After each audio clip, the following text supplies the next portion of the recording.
Nggak bisa bahasa Inggris. This one Indonesia. No England, no USA. You know? La première vidéo m'a fait prendre conscience de l'importance de l'apprentissage des langues étrangères. La seconde m'a fait réaliser que la langue maternelle est tout aussi importante.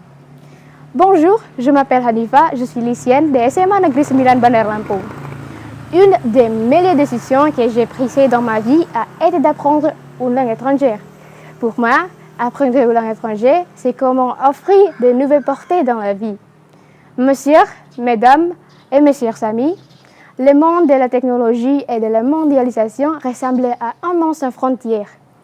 Toutes les informations sont à portée du monde. Vous pouvez découvrir la météo à Lyon même si vous êtes à Lampung. Vous pouvez prendre part à un événement sans quitter la maison. Cependant, il y a une limite claire au monde, à savoir la limitation linguistique. Cette époque exigeait que la communauté mondiale puisse parler des langues étrangères, en particulier l'anglais, afin d'offrir un rôle dans le développement du monde. Les compétences en langue étrangère ouvrent plus de possibilités aux individus, même à une nation. Dans l'histoire de l'Indonésie, les compétences en langue étrangère, en particulier les néerlandais, ont facilité la lutte pour l'indépendance de la République d'Indonésie. Les langues étrangères pour notre relation avec le monde. En général, c'est pourquoi la plupart des gens apprendront une langue étrangère. Parler à des gens d'autres parties du monde et offrant une meilleure carrière à l'ère de la mondialisation.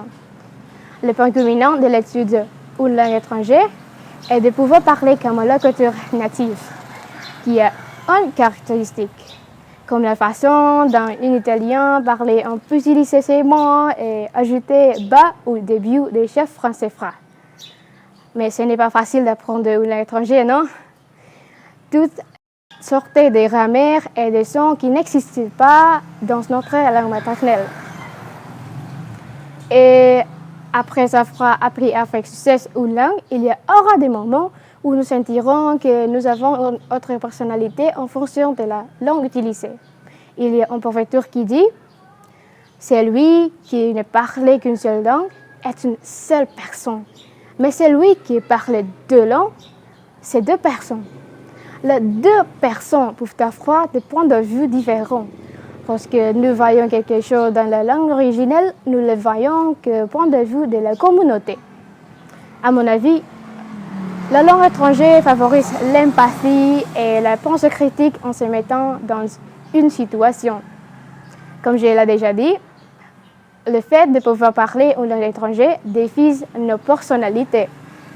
Si amoureux d'une langue étrangère, la langue maternelle est souvent abandonnée. En fait, c'est la langue maternelle qui nous enseigne une langue étrangère. Des études montrent que les langues étrangères sont meilleures lorsqu'elles sont étudiées dans la langue maternelle, parce que nous avons un lien émotionnel avec lui. La langue maternelle nous relie à notre famille, à notre culture et à notre origine.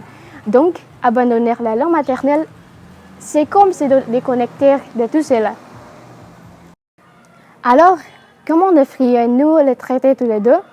Nelson Mandela a dit « Si vous parlez à un homme dans une langue qu'il comprend, cela lui rentre dans la tête. Si vous lui parlez dans sa langue, cela va dans son cœur. » Ajuster la langue utilisée avec notre interlocuteur. Il va donc à le cœur. Alors, est-il important de préserver la langue maternelle et d'améliorer les compétences en langue étrangère? Oui. Je crois qu'en équilibrant les deux, nous pouvons atteindre notre plein potentiel avec curiosité et établissement. Ils nous sont construits ensemble. Ce sont tous des coups de cœur que je peux transmettre. Je suis désolée s'il y a une erreur. Merci pour votre attention et à bientôt.